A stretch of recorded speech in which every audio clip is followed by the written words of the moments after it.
Creation of firearms in the country has been classified as a high national security threat, and one of the reasons there is a call for action, especially when neighboring countries have been attacked by terrorists.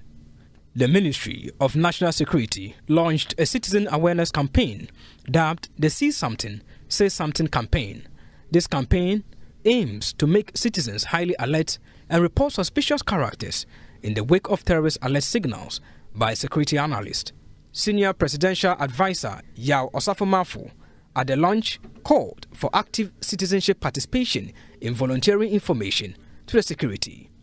Considering Ghana's abundant gold resources and the access it has to the Gulf of Guinea, clearly indicates that our country remains a prime target for the terrorist groups. The fact that we have not been attacked yet not imply that we are eternally immune from a terrorist attack. Certainly not.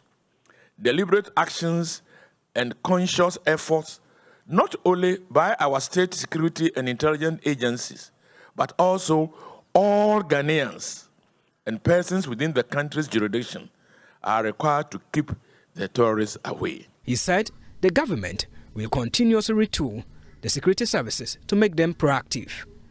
Government continues to support the Ministries of National Security, Defense and Interior, and other relevant state authorities in myriad ways to implement measures towards safeguarding the state against terrorism and violent extremism. The National Security Minister, Albert Kandapa, said the fight against terrorism should be seen as a national duty, devoid of partisan politics.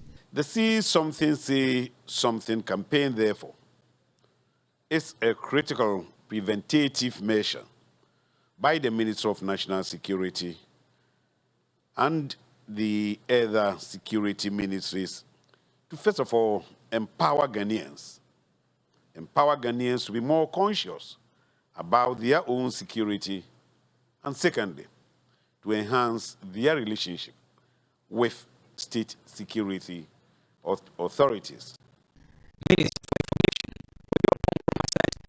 Effort will be made to crack down on misinformation, which creates unnecessary fear and panic. There are laws in this country that deal with the publication of false news with the intent of causing panic and fear.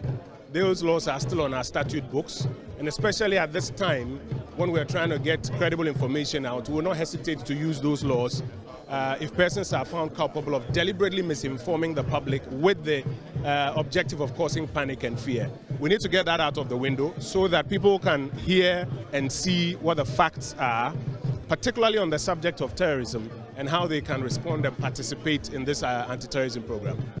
Ranking member of Parliament Select Committee on Defense and Interior, James Agaga, says he will support the government to protect the country's territorial borders and citizens because security is a national concern. But first of all, it's important to underscore the point that we have never politicized issues of terrorism, starting from the time the framework for countering terrorism and violent extremism was launched.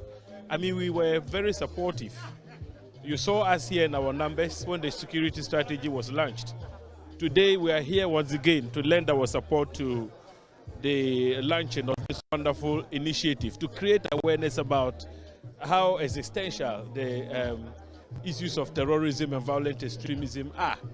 And so we believe that it's a matter for our collective effort and action, which is why we are here in our numbers. And so far from being political, we think that the right measures must be put in place to deal with the threat. If you see any suspicious character at public places, please prompt authorities by calling on 999. Samuel Mbura reporting for Joy News.